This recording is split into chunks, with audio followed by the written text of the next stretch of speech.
And now tip number 6 is we need to check between sales focus and branded production and also wholesale marketing to make sure everything match together.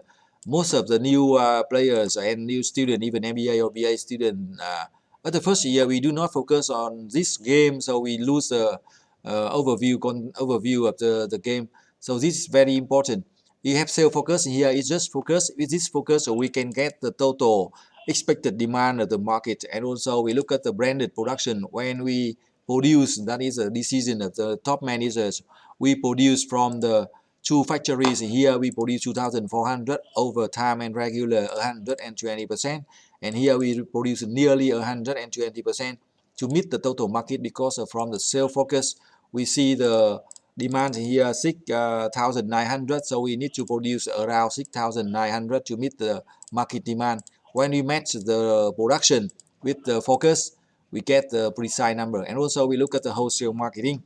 Wholesale marketing, we this is a little bit different to focus, because you can compare our decision with previous year, so we know that we are improving to compare with ourselves. So last year you get this 15%, this year we can get 17%, so we improve about 10%. It's good, right? Growth of interest. And if you look at the sales focus, we can compare our decision with the whole industry average, so we are how better we are doing compared with our competitors. So page number decision table number 2 and number 4 branded production and number 7 wholesale marketing, they are connected to each other. We need to take the data to make sure that everything are consistent.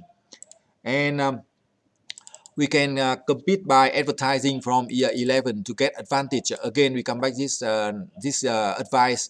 So we use advertising from here. Sales focus, we can put the number here, and then we can check that with wholesale marketing, the same number. So these two tables are connected to each other and numbers the same. So when we change the number in here, we can the system automatic update the number in the other table.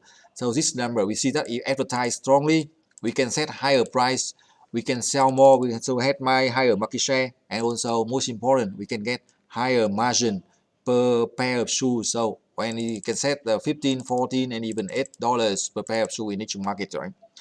And the next tip, distribute wisely, sell more in good market and which has a higher margin. Actually, most of the grand champion, they focus on this one.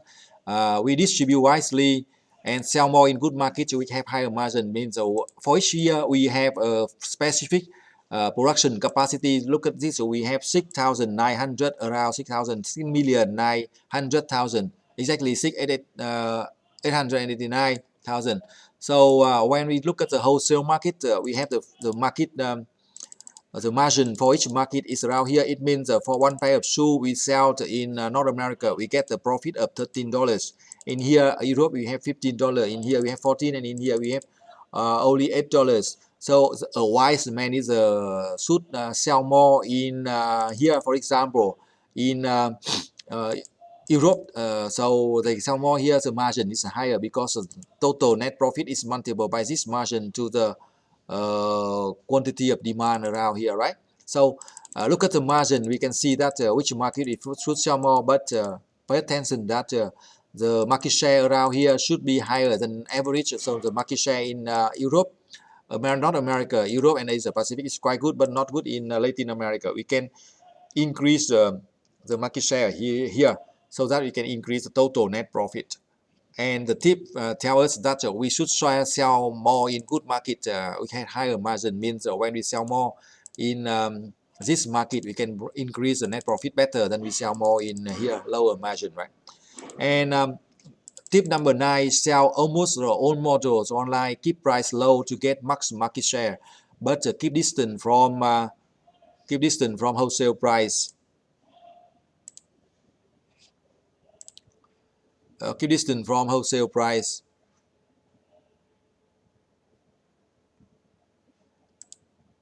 It means we cannot reduce the price of internet sales until the wholesale have a look.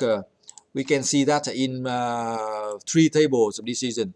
Sale focused. We can see that in sale focused. We can also see that in here we can see the price here 63, and the price here 54 is not so good because when you reduce the number here, right? 62.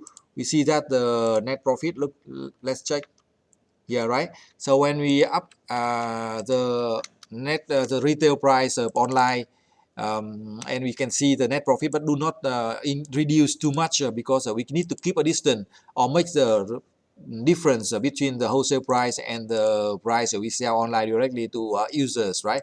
At least $10, I think so, and maybe $15 better, because the wholesale or the retailers do not want the online price close to their price too much.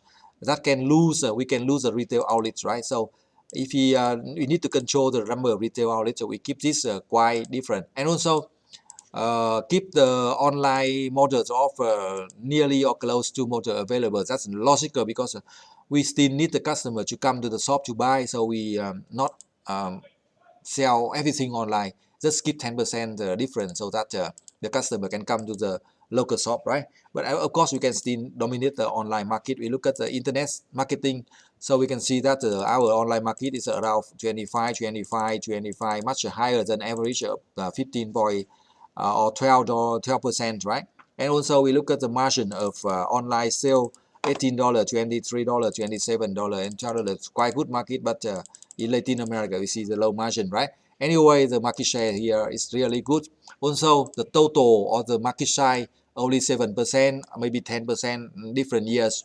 But anyway, we keep the dominating the internet market is a good tip, right? So we look at the tip number 10, produce more in good markets, lower cost of production. Example, AP and Asia Pacific and Latin America. This come back to plant capacity upgrade. We can upgrade the factories.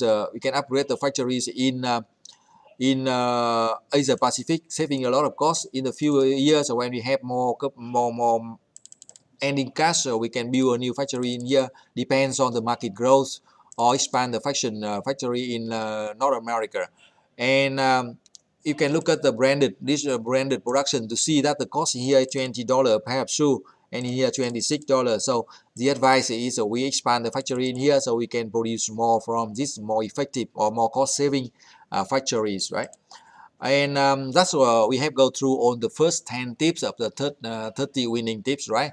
And now we look at the other 10 more tips, right? 10 more tips in advance. Hope that you can do better in the game. So we have the 11. We sell more in good markets, a higher margin to have higher net profit. Maybe we look at that again because it's so important. We sell more in good markets. So in here we have 13 margin, here 15 margin, so we sell more in here, and 14, so we sell more in here, and less in here, so we can change the price, change the advertising, so we get more quantity sold in this market. We can increase the net profit, right? So also we need to keep balance in the market share for the markets. And next tip number 12, consider cost of production and cost per pair of shoes in each market. So how can we know the cost of production and cost per pair of shoe in each market? This is the cost of production. Cost of production here, branded. We look at the decision table, branded production for table 4. So we hear that cost of production is 26.97, nearly 27, and here 20.73. That is the cost of production, but not the cost of selling. So we need to look at branded distribution. The basic guidelines, so we have guided or go through how to distribute the product around here, and then we can adjust a little bit. For example, in here we can adjust like 2006, and then to make that more precise, and 238. So that's easy for us right now. We do not have to use computer. The system calculated for ourselves in here, so it's not balanced. So we can increase like here 100, so we can get 1908. Okay, you can play with number, it's up to you. 1448, and now we have the rest in here 779, right? So all of them a little bit equal to the total demand and supply. And here is the exactly cost per pair available for sale. So in order to have one pair of shoes to be sold in North America, the cost $28, and here 26 in Europe, here 21 in Asia, and here 30 in Latin America. So this is the reason in the later years, so we can build the factories in Latin America to reduce the cost and also export to here to cut costs close to 20, 21, 22, 23. The advice is we never build a factory in Europe and Africa because it's a trap. The cost of labor in here will increase. We can look at the details in the next tip, right? Sorry. So let's continue the tip 13. Increase the price over the year to get more net profit.